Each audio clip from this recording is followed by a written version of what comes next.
So cotton పెరిగితే buyback అనేది కూడా ఇంక్రీజ్ చేస్తారా? చేస్తాం మేడం.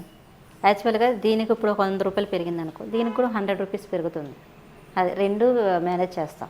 అలా కాటన్ పెరిగితే ఇది ఒప్పుకోరు కస్టమర్, అలా రెండు పెంచుతాం.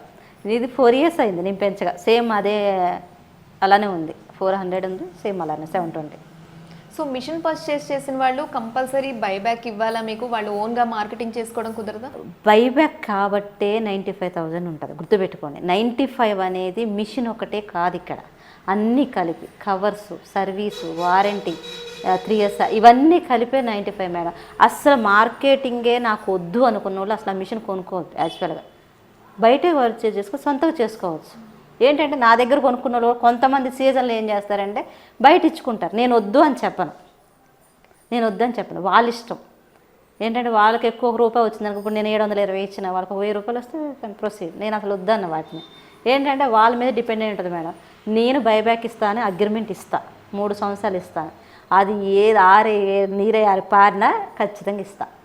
అది నేను చేంజ్ అవ్వటం అంటూ ఉండదు.